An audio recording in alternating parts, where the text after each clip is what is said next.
Hi, this is Chris. Welcome. Merry Christmas to everyone. And a Happy New Year as well going into 2018. I'll be around 2018 and the first of the year to wish everybody a Happy New Year as well. But I just wanted to take this time to say thank you to all my subscribers. I appreciate that you guys and gals come by and leave me beautiful comments and encouragement. You're the reason I'm here to paint on YouTube.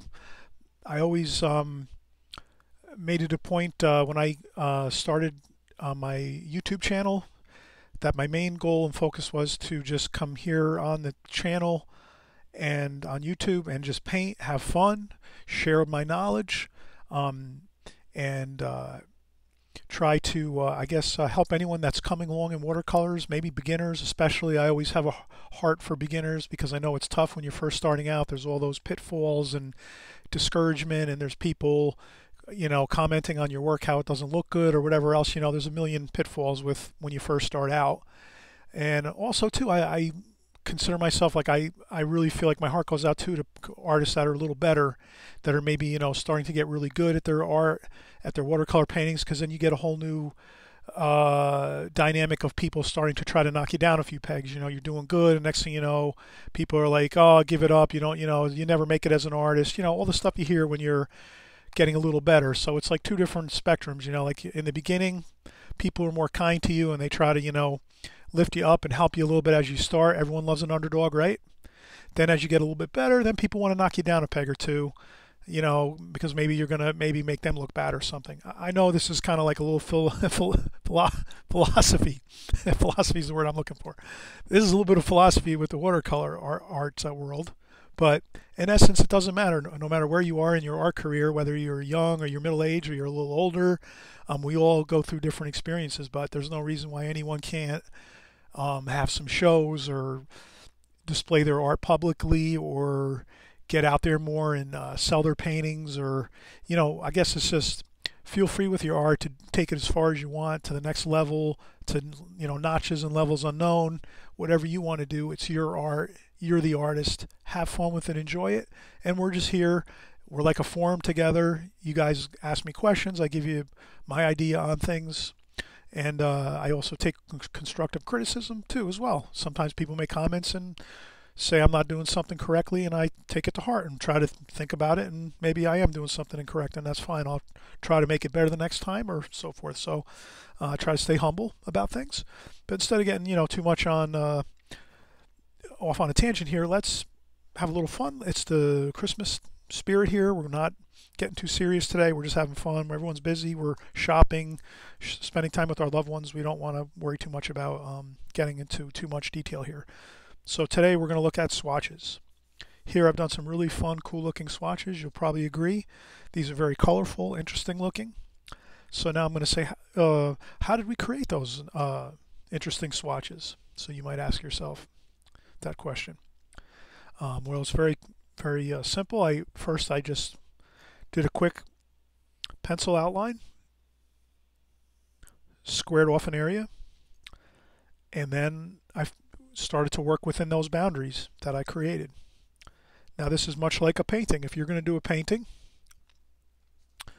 you're when you go to create a painting, you're thinking of designing a painting. You're going to look at it and say, okay, I have a rectangle. I have a rectangle, and I have to work within that rectangle. So right away, all the action, everything that's going on is within this rectangle when you're going to create a painting.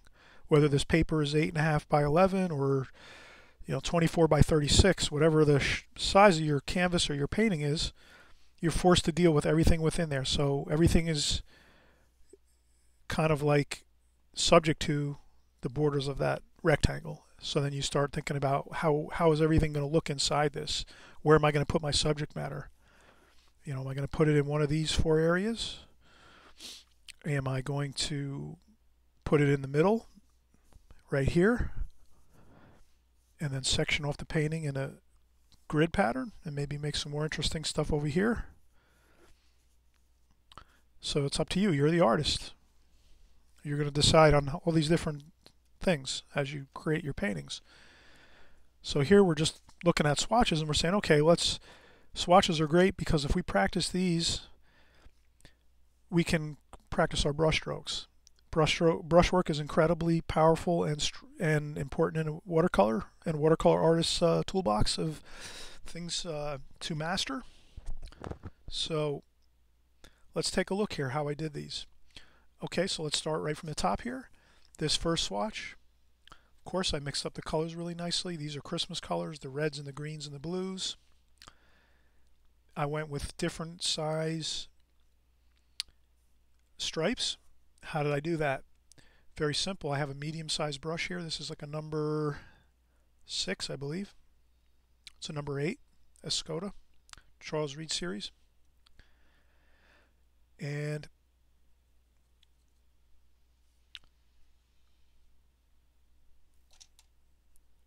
let's start off with the first stripe, the red stripe. Okay, so here, how did we make that stripe? Well, we set the brush down and we decided we wanted to make it a medium width.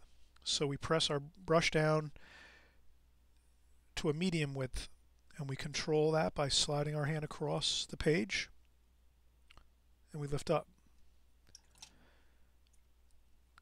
Some of the key things to remember here is whether you're working on a flat tabletop, let's say a kitchen table or a desktop, this works the same, or if you're working on an easel and you have your paper up like this on an angle, the concept is the same. You want to keep your hand gently on the paper and you want to slide your brush across the paper gently. And for wide stripes, you're going to press your brush all the way down as far as you can and bend upwards and then go across like that.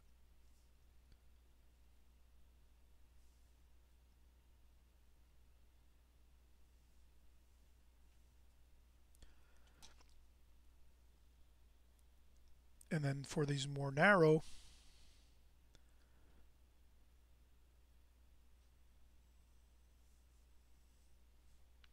stripes, we go with the brush but not down as far. We kind of leave it on a gentler angle. So you can see that on a smaller stripe, a thinner stripe, the angle of your brush is more flat like this. And then as we go and we do a larger stripe, we're going to bend our brush all the way up as wide as we can get it so that the hairs fan all the way out and then we go across like that. Of course, you can imagine this changes as you use different brush sizes. So if you go with a larger brush like this, if you use this brush, then you're going to even get a wider stripe even than this. So your brush, you can use your brush size to adjust even more the ability to get larger areas covered with your brush. So here we're practicing control with our brushes. So we're not so much maybe thinking about, am I painting lines on a painting? We're thinking of how is that brush being controlled? So here now we're going to take a look and say, all right, well, how are we going to control our brush to make a fine line? So to make a fine line, we take our brush, we get some paint on the palette, blue, and then we spin the brush, spin it so that we get a point on the tip of that hairs of the brush. Because sometimes if you tap or something, your brush doesn't get that fine point, but if you spin the brush in the paint on the palette, you get that nice fine point. And then you can take your hand, you rest it gently on the paper, barely touch the paper with the brush, just the very tippy tip of the brush, and then slide your hand gently across the paper, and then you get that fine line. And you can do a couple, as many as you want, like that.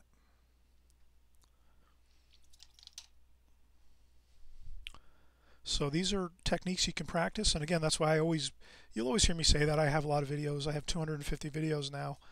Quite a few of them I've done swatches on videos on swatches, and I do them all the time. I used to do them religiously back when I first started, or after, some time after I realized how important they were. I started practicing them more often.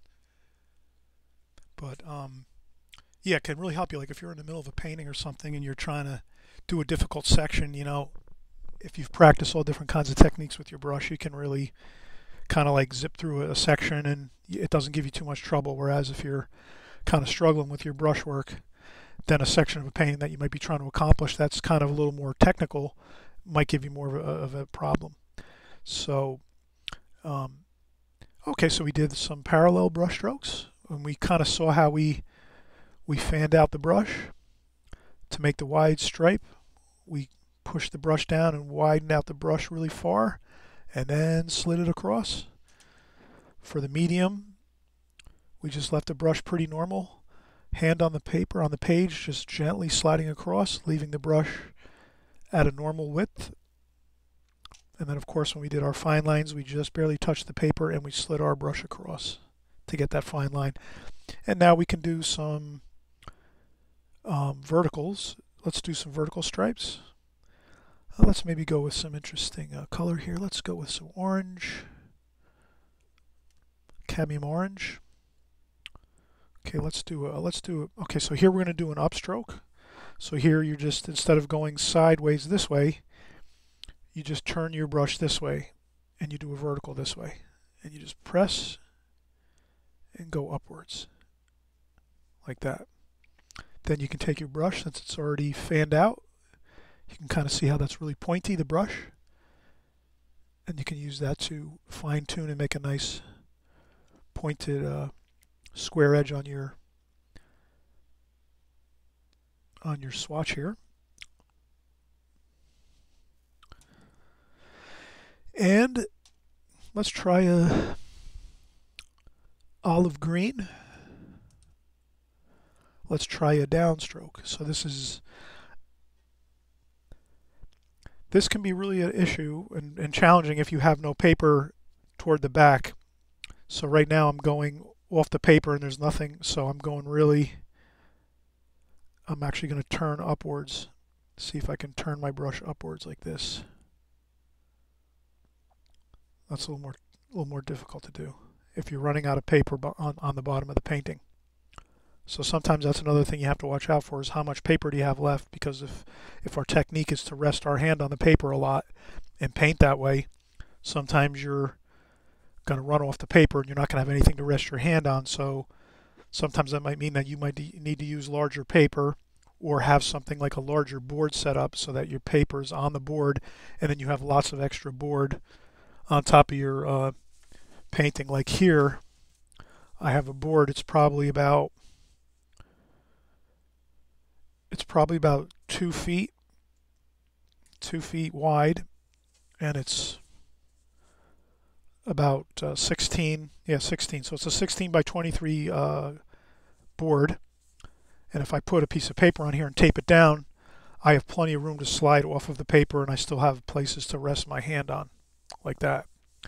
So that's something you have to think about with your technique, but that's important to know, because if all of a sudden you're going on the paper and then you tip off the edge, then could ruin your brush stroke there, and that could be an issue for your finished painting if you're doing a finished painting. Okay, so let's get back into it here. So we kind of saw how we did our upstrokes, we did our side strokes, we adjusted the width of the brush. We got a nice point on the brush like this to do some corner sections here like that. What else can we do? We can practice splashing. Let's practice some splashing. That's really important too.